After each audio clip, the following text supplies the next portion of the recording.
Perkenalkan, nama saya Hans Panata Simangunsong dengan NIM 1180477. Jadi di sini saya akan membahas mengenai pengertian tipe kepribadian. Kepribadian merupakan salah satu kajian psikologi yang lahir berdasarkan pemikiran, kajian atau temuan-temuan oleh para ahli. Objek kajian kepribadian adalah human behavior, perilaku manusia yang pembahasannya terkait dengan apa, mengapa, dan bagaimana perilaku tersebut. Kepribadian atau fisik adalah mencakup keseluruhan pikiran, perasaan dan tingkah laku, kesadaran dan ketidaksadaran. Kepribadian pembimbing orang untuk menyesuaikan diri dengan lingkungan sosial dan lingkungan fisik. Sejak awal kehidupan, kepribadian adalah kesatuan atau berpotensi membentuk kesatuan ketika mengembangkan kepribadian. Orang harus berusaha mempertahankan kesatuan dan harmoni antara semua elemen kepribadian. Yang kedua, di sini saya akan membahas mengenai kepribadian menurut para ahli. Yang pertama, menurut Yusuf dan Nur Ihsan menjelaskan bahwa kata kepribadian adalah terjemahan dari bahasa Inggris yang berarti personality. Kata personality sendiri berasal dari bahasa Latin, yaitu persona yang berarti topeng, yang biasa digunakan oleh para aktor dalam suatu permainan atau pertunjukan. Konsep awal dari pengertian personality menurut Yusuf dan Nur Ihsan adalah tingkah laku yang ditampakkan ke lingkungan sosial, kesan mengenai diri yang diinginkan agar dapat ditangkap oleh lingkungan sosial. Yang kedua, menurut Sullivan, kepribadian merupakan suatu entitas hipotetis yang tidak dapat dipisahkan dari situasi-situasi antar pribadi, dan tingkah laku antar pribadi merupakan satu-satunya segi yang dapat diamati sebagai kepribadian. Yang ketiga, menurut Woodward berpendapat bahwa tiap-tiap tindakan seseorang itu diwarnai oleh kepribadiannya. Kepribadian menurut dia tidaklah menunjukkan jenis suatu aktivitas seperti berbicara, mengingat, berpikir. Tetapi seseorang individu dapat menampakkan kepribadiannya dalam cara-cara ia melakukan aktivitas-aktivitas tersebut. Yang ketiga, di sini saya akan membahas mengenai faktor-faktor yang mempengaruhi kepribadian. Yang pertama itu pengalaman awal. Pengalaman awal ini menekankan tentang pentingnya pengalaman awal dalam perkembangan kepribadian. Yang kedua, pengaruh budaya. Dalam menerima budaya, pasti kita mengalami tekanan untuk mengembangkan pola kepribadian yang sesuai dengan standar yang ditentukan budayanya. Yang ketiga, kondisi fisik. Kondisi fisik berpengaruh langsung dan tidak langsung terhadap kepribadian seseorang. Kondisi tubuh menentukan apa yang dapat dilakukan dan apa yang tidak dapat dilakukan seseorang. Secara tidak langsung, seseorang akan merasakan tentang tubuhnya yang juga dipengaruhi oleh perasaan orang lain terhadap tubuhnya. Berikut akan dilanjutkan oleh Ermina. Nama saya Ermina Primijita, NIM 1180437. Di sini saya akan menjelaskan 4 karakter manusia yang berbeda-beda. Fungsi dari mengetahui tipe kepribadian atau karakter diri adalah untuk mengoptimalkan perubahan diri ke arah yang lebih baik atau positif.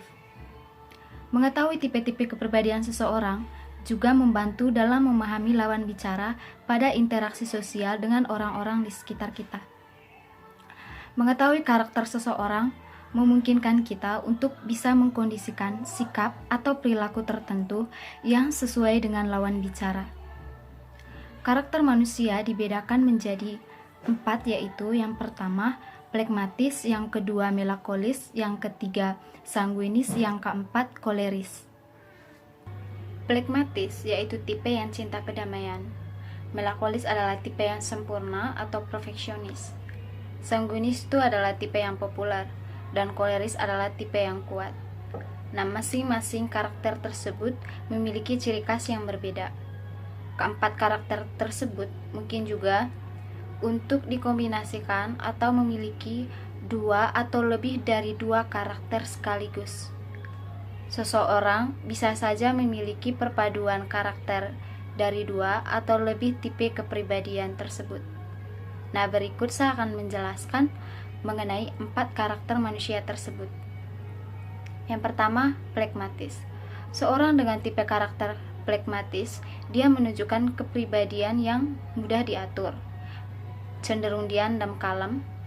Dia suka mengalah, memiliki rasa toleransi yang tinggi, mudah untuk disuruh, dan dia selalu mau melakukan dan tidak menyukai konflik. Orang dengan tipe ini suka dengan kehidupan yang damai dan tenang. Apabila dihadapkan pada suatu masalah, maka dia akan mencari solusi dengan cara damai dan diselesaikan dengan tenang. Tipe phlegmatis juga mampu bersabar dalam kondisi apapun. Kemudian, apabila disuruh untuk mengambil keputusan, dia akan mengalami kesulitan dan cenderung menunda-nunda. Kemudian, dalam tipe phlegmatis ini ada beberapa tipe, yaitu tipe emosi phlegmatis, yaitu kepribadian yang rendah hati, mudah bergaul dan bawaannya santai, diam dan tenang, sabar, hidupnya konsisten, tenang tetapi cerdas. Selain itu, dia juga baik hati dan mudah bersimpati, cenderung menyembunyikan emosinya dan selalu bahagia dengan apapun yang dia terima. Yang intinya, yang dia terima itu serbaguna. Yang ketiga, seorang phlegmatis sebagai teman. Orang dengan tipe phlegmatis ini, dia orangnya mudah diajak bergaul, menyenangkan, seorang pendengar yang baik, tidak suka menyinggung orang lain, punya selera humor yang baik, suka mengawasi orang, punya banyak teman, memiliki perhatian yang lebih, punya belas kasihan, dan juga menyukai segala kondisi. Kemudian, kelemahan dari tipe phlegmatis. Tipe ini cenderung mengalir apa adanya dan terkesan tidak memiliki impian atau pendirian hidup yang tegas. Kemudian dia juga sulit menentukan pilihan, tidak pandai memberikan masukan atau gagasan baru. Yang kedua adalah melankolis. Tipe kepribadian melankolis yang sempurna merupakan tipe kepribadian yang memiliki karakter cenderung bersikap rapi, teratur, terencana, dan mampu mempertimbangkan segala sesuatu dengan melihat hal-hal kecil. Secara penampilan fisik, orang dengan tipe melankolis sempurna, tampak rapi, bajunya mulus, sepatunya bersih, barang bawaan tertata rapi, buku tertata dengan rapi, dan tulisannya rapi. Orang dengan tipe ini bisa dilihat dari kondisi kamarnya yang rapi dan bersih. Secara akademis, tipe melankolis tergolong pandai dan cerdas. Orang dengan tipe melankolis suka mengatur orang lain, suka mengingatkan orang lain jika tidak sesuai, suka mengontrol semuanya sendiri, tidak mau kalah, bicaranya dingin, sesuai aturan atau baku. Selalu ingin tahu dan mengejar jawaban sampai mendalam karena dia itu menginginkan kesempurnaan. Karakter dari tipe melankolis, yaitu tipe emosi melankolis. Orang dengan tipe melankolis memiliki pikiran yang mendalam dan rumit, seorang analitik atau suka menganalisis berbagai hal, serius dan tekun, cenderung cerdas dan jenius, memiliki bakat dan tingkat kreativitas yang tinggi, artistik dalam seni maupun musik, filosofis dan puitis. Dia juga menghargai keindahan, sensitif terhadap perasaan orang lain, rela berkorban untuk orang lain, penuh dengan kesadaran. Dia juga memiliki idealisme yang tinggi atau idealis. Yang kedua, seorang melankolis sebagai pekerja. Seorang melankolis sempurna, dia berorientasi terhadap jadwal, seorang perfeksionis dan memiliki standar capaian yang tinggi. Sadar perincian, memahami hal-hal kecil, gigih dan cermat, tertib dan terorganisasi. Dia juga teratur dan rapi, ekonomis, mampu melihat potensial masalah, dan juga selalu memikirkan ide kreatif untuk pemecahan suatu masalah. Dia juga berpedoman untuk menyelesaikan apa yang dia mulai, terus menyukai bentuk-bentuk grafik, diagram, daftar, dan simbol kerapian atau terstruktur. Kemudian, yang ketiga, seorang melankolis sebagai teman. Orang melankolis sempurna, dia memiliki kehati-hatian dalam memilih teman. Merasa puas meskipun hanya berperan sebagai latar belakang. Dia menghindari perhatian, setia, berbakti, kemudian mau mendengarkan keluhan. Dia juga bisa memberikan masukan untuk memecahkan masalah orang lain. Sangat perhatian pada orang lain dan penuh belas kasih, dan mencari teman hidup yang ideal.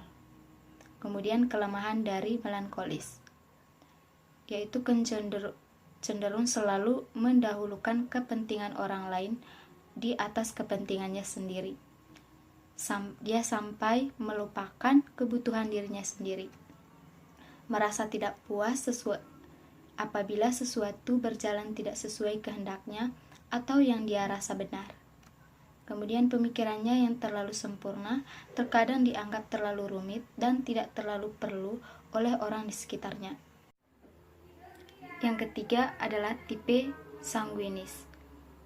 Sanguinis yang populer merupakan tipe karakter kepribadian yang suka menjadi bahan perhatian, ingin selalu disenangi oleh orang lain, menyukai kepopuleran, memiliki rasa percaya diri yang tinggi, dan menjadi pusat perhatian. Seorang sanguinis selalu senang dalam situasi yang gembira, pesta-pesta, berkumpul dengan teman-teman dalam kondisi yang ramai. Senang terhadap aktivitas kebersamaan yang menyenangkan, namun hidupnya tidak teratur. Orang dengan tipe sanguinis susah berkonsentrasi dan diajak serius. Seorang sanguinis sebagai teman. Orang dengan tipe sanguinis mudah berteman dengan siapapun, mencintai semua orang di sekitarnya, suka dipuji dan mendapatkan perhatian.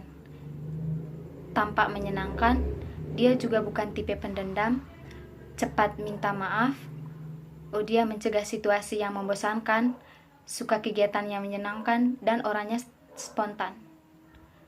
Kemudian kelemahan sanguinis. Orang dengan tipe sanguinis cenderung tidak terorganisir, tidak mudah mengingat hal-hal yang terperinci, kemudian kurang serius dalam apapun. Dia mempercayakan pada orang lain untuk melakukan pekerjaannya, terlalu mudah ditipu dan kekanak-kanakan. Dia mempunyai ide cemerlang namun tidak mampu melaksanakan sampai akhir. Merasa sebagai orang tanpa kesalahan. Berbicara terlalu banyak, mementingkan diri sendiri, dan mempunyai ingatan yang belum dikembangkan.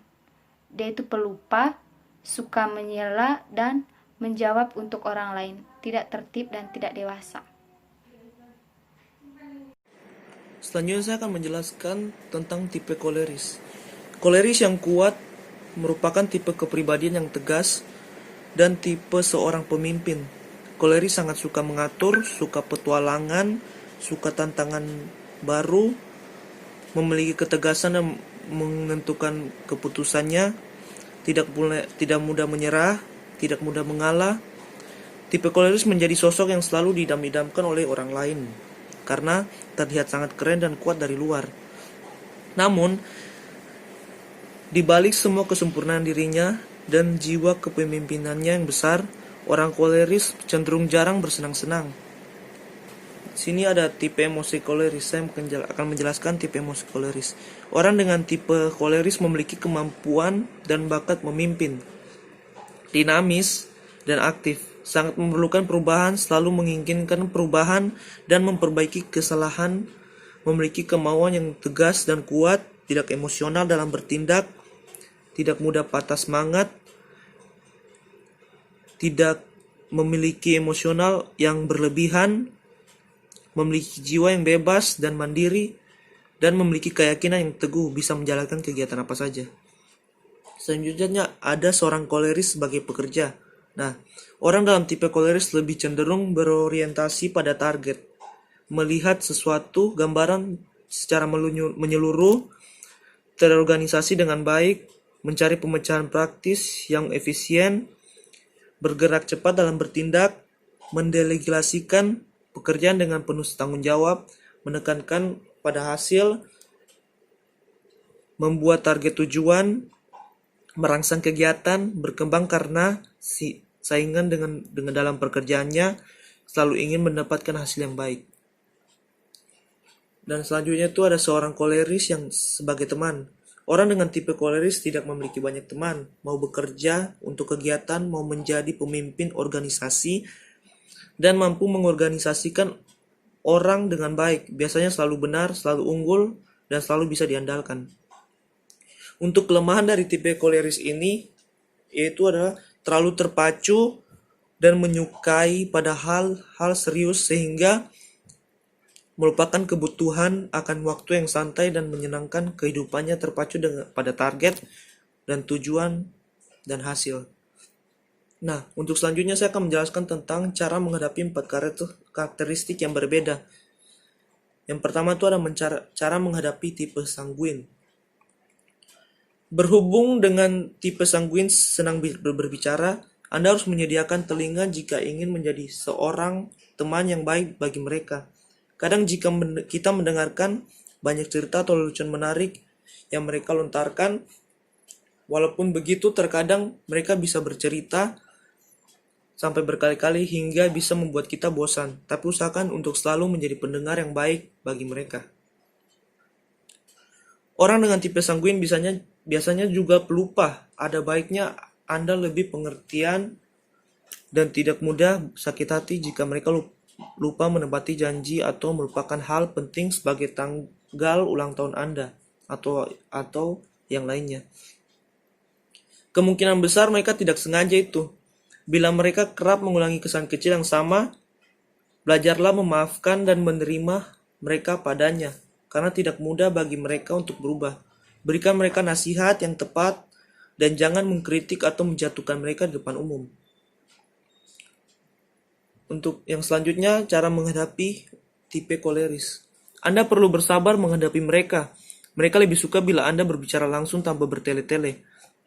Mereka juga dibilang bukanlah tipe pendengar yang baik. Oleh karena itu, bersabar pula bila mereka sering tidak betah mendengarkan curhat Anda. Pilihlah waktu yang tepat untuk bercerita dan memperhati mereka. Selanjutnya, yaitu cara menghadapi tipe melankolis. Mereka tipe yang menghargai janji dan waktu. Jangan lupakan janji Anda kepada mereka. Apalagi bila Anda pelupa. Mintalah tolong kepada mereka agar mengingatkan Anda. Karena mereka pasti senang bila dapat menolong Anda. Jaga kepercayaan mereka dengan baik dan jangan mengecewakan mereka. Karena kebanyakan dari mereka adalah orang yang tidak percaya diri, sering-seringlah menyemangati mereka. Jangan menertawakan jika mereka gagal, melainkan berilah saran yang membangun untuk mereka. Selanjutnya ada cara menghadapi tipe pragmatis. Mereka cenderung tertutup, tapi jangan pernah memaksa mereka untuk bercerita kepada Anda. Jika mereka sudah merasa nyaman, mereka pasti akan bercerita. Jangan mudah emosional melihat gaya mereka yang santai dan cenderung lamban, karena itulah mereka apa adanya.